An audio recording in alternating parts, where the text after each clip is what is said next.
Congress. Senator, good morning to you. Welcome. Well, nice to be with you. Good to see you again. You know, word on the street is that the GOP senators have gotten together and that they've agreed that nothing is going to happen in this lame duck session with the exception of a deal on these tax cuts and cuts in spending. Is that true? Well, we made it very clear that we're not going to give cloture on anything. All 42 Republican senators have signed that until we solve this tax relief problem. And frankly, there's no reason not to. If we don't solve it, the GDP will take about a 1.7, almost 2% hit, which would be catastrophic to jobs, to our economy, to our competition in the world, and so forth. So we got to quit playing games and quit playing all these phony games around here and get the job done that should be done. All right. So what do you think about compromise with the Democrats? What are we going to see in terms of the Bush tax cuts? What is this deal going to look like? Well, the Democrats would like to, raise the threshold to $500,000 to $1 million. Well, that still doesn't take, that still hurts a lot of small business people who put the money back into their businesses and create 70% of the jobs. So we believe you've got to extend that tax relief for everybody. And my suggestion is that they kick it over until after the next presidential election.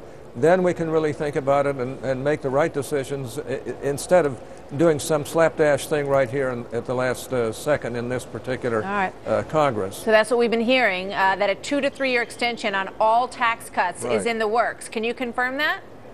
Well, I would like it to be. I'd like that tax relief to be permanent. But what do you think is actually going to happen? What are you going to get this time around? Well, I think they're going to have to kick it over because we're just not going to let the small business community get hit. That's where the hope for 70% of new jobs will be created, and that's always been the case in the past. So why play around with that? And why play around the way they're doing in this lame duck session with all kinds of frivolous things or at least things that don't amount to a hill of beans compared to solving this tax relief problem?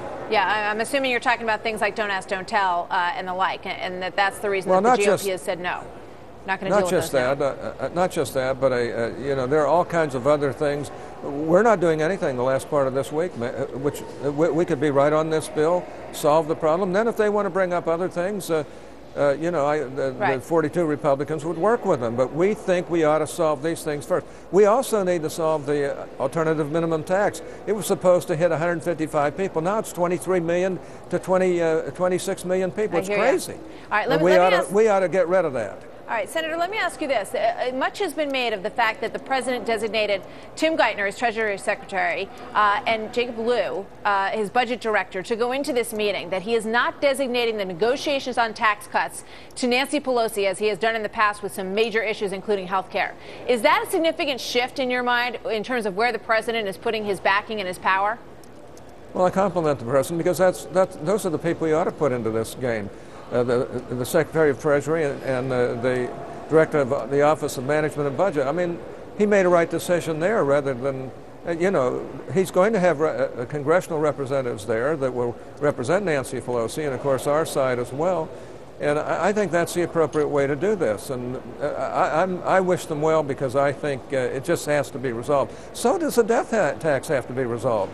It'll go to 55% if we don't solve it now, and we've got to do that. What about the research and development tax credit? I hear you. I mean, we ought to make that permanent so that our high-tech world will be able to compete with the rest of the world. Right. We have the best in the world, and we're not competitive in some ways because of the failure of Congress. Senator, we appreciate your passion on these issues. You have a lot of hard work to do ahead of you, and America wishes you and your colleagues good luck in the final weeks of this year.